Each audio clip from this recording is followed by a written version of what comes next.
pada saat kita terlalu khawatir ya, ini otak akan menarik kekhawatiran itu. Kenapa begitu? Secara sistem holistik ya, manusia ini punya seperti ini ya. Ini sering kita pelajari di biologi, anatomi, kedokteran, termasuk kedokteran barat, sekolah yang saya tekuni gitu. Namun ternyata tubuh manusia itu ada badan bioplasmiknya, ada gelombang elektromagnetik yang keluar dari tubuh itu lewat mana? Lewat yang ada namanya pembuluh meridian. Pembuluh meridian ini, titik-titik ini ibarat pori-pori, tetapi bukan pori-pori yang di kulit. Karena pori-pori yang di kulit ini nanti mengeluarkannya garam, minyak, dan air ya. Ini di bawah kulit atau subkutis, bentuknya bulat-bulat ini. Bentuknya bulat-bulat. Ya, jumlahnya kurang lebih dari atas kepala sampai kaki 360. Ya. Nah, ini dari sinilah keluar nur atau keluar cahaya, keluar gelombang elektromagnetik. Paling kenceng dari sudur, dari dada memang. Ya. Jadi titik-titik ini berputar ya Bunda ya, berputar ini berlawanan arah jarum jam putarannya nih, bertawaf dia. Inilah yang mengeluarkan. Semua orang punya sinyal ya.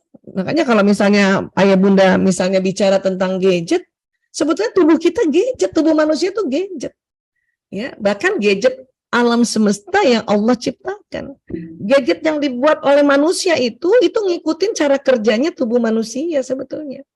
Ya, sebetulnya. Jadi kalau kita marah-marah sama gadget juga jangan sampai kita marah-marah sama diri kita sendiri, karena kita tuh gadget sebetulnya. Punya gelombang ya, punya gelombang elektromagnetik ini. Di mana gelombang ini ya, terutama yang keluar dari jantung atau dari sudur, dari kolbu ini kencang sekali ya.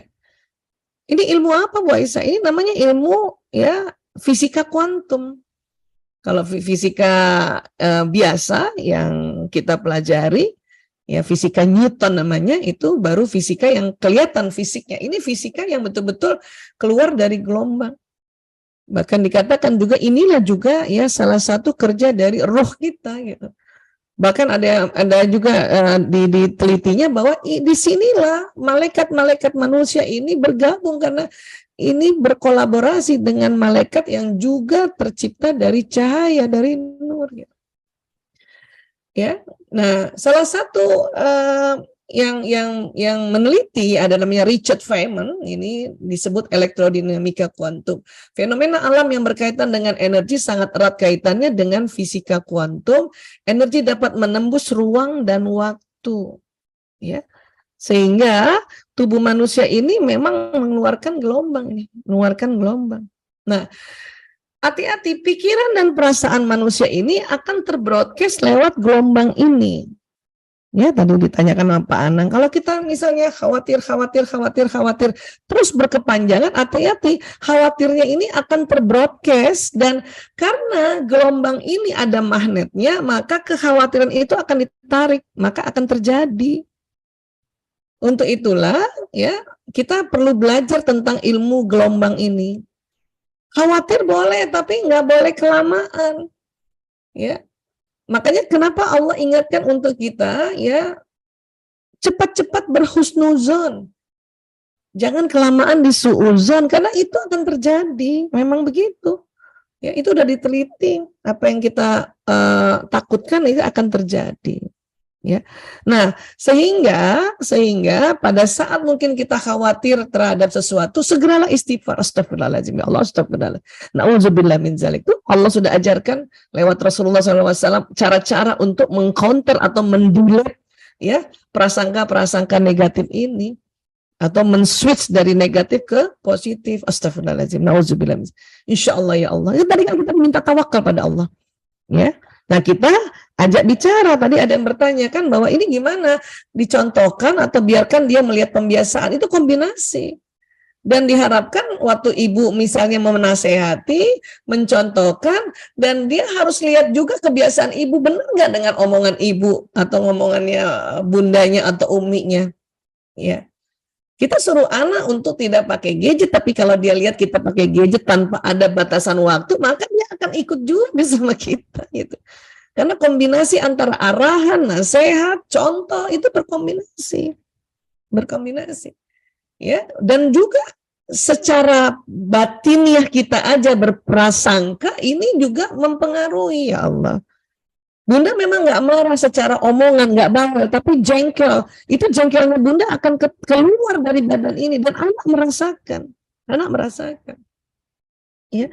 Sehingga ya, kalau tadi dikatakan anak saya sudah dewasa, sudah besar, dia sudah misalnya dia sudah tidak sama-sama, gimana ya saya untuk mengarahkannya? Ya nanti kalau udah ketemu pasti kita waktu ngobrol-ngobrol kita bisa mengarahkan. Tetapi di luar itu dikala Bunda tidak bersama dengannya, makanya ini kita sebut perkuat senantiasa doa kita untuk anak-anak kita. Ini sinyal ini kalah, gadget mah kalah.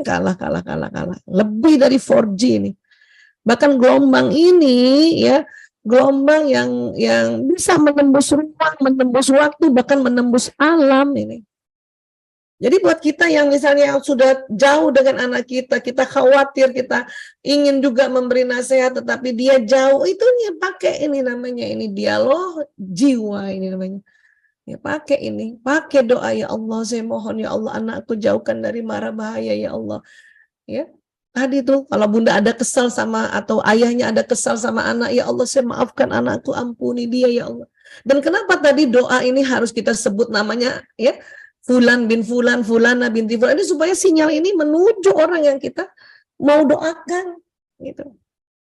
Ya. Rasulullah sudah bilang bahwa doa ini senjatanya orang mukmin, tiang agama serta cahaya langit dan bumi.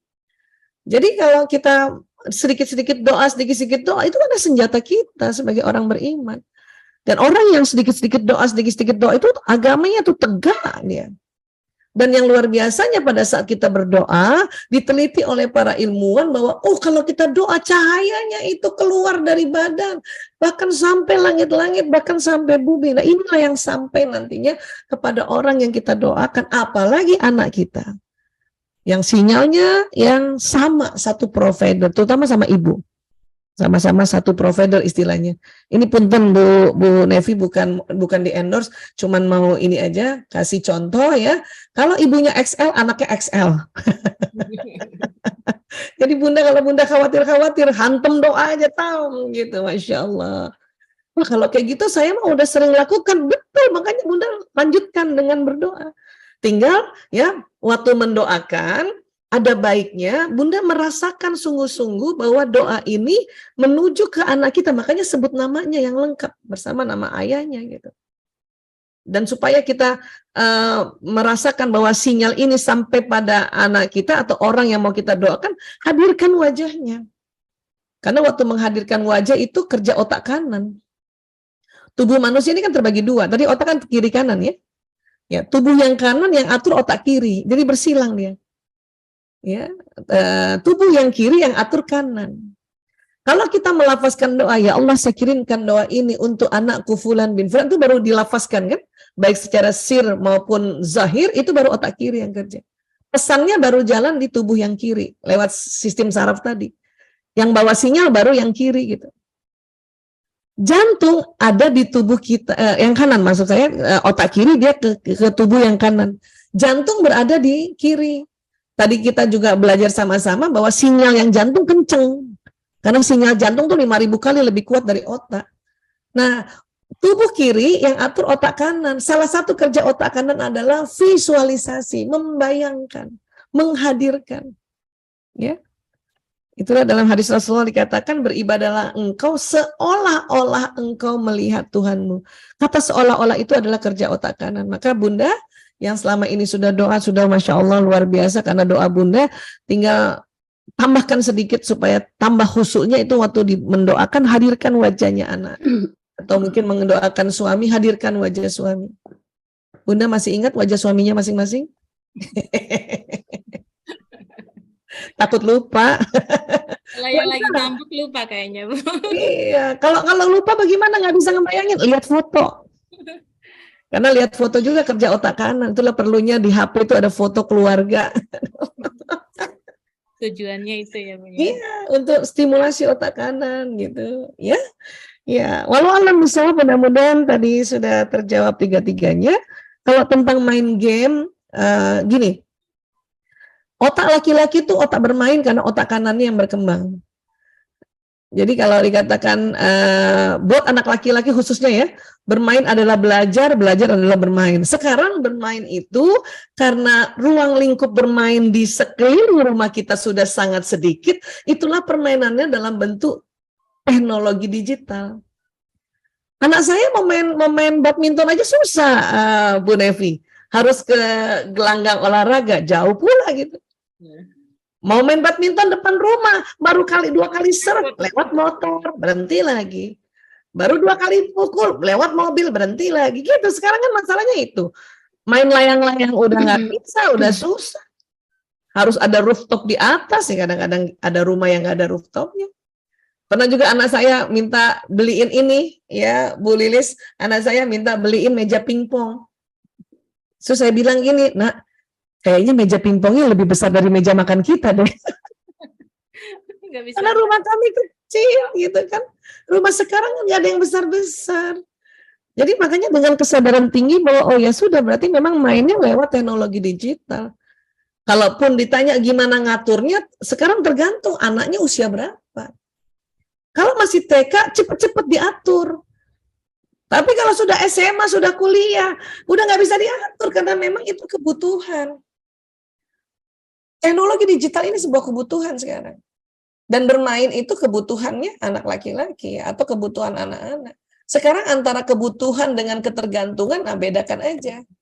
Kalau dalam 7 hari, anak kita main gamenya ya, bukan lihat YouTube, bukan belajar lewat Zoom atau ya bermain gamenya lebih dari 30 jam, ya, dan sudah pakai uang betulan, nah itu baru ketergantungan. Nah itu baru nanti kita cari konsultan-konsultan penanggulangan yang untuk menanggulangi masalah ketergantungan game-game online. Tinggal gitu aja. Ya tapi kalau masih belum 30 jam kalau di kumpul-kumpul, udah itu berarti kebutuhannya bermain.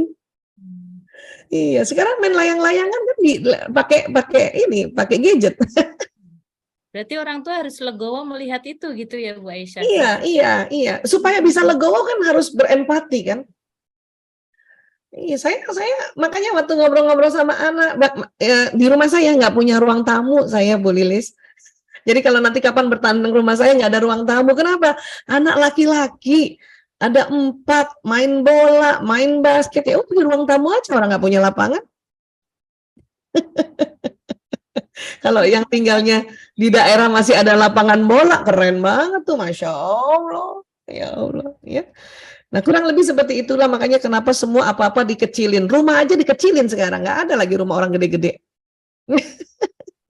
Iya, dengan insya Allah dengan kefahaman seperti itu ya kita tenang. Karena diteliti bahwa kalau seorang ibu tenang maka anak 3 kali tenang. Kalau seorang ibu senang anak 3 kali senang. Ibu gelisah anak 3 kali gelisah. Terutama ibu ya. Itulah kenapa ibu yang harus taklim terus, belajar terus supaya tenang dan senang. Ya. Walau alam demikian Bu Nevi.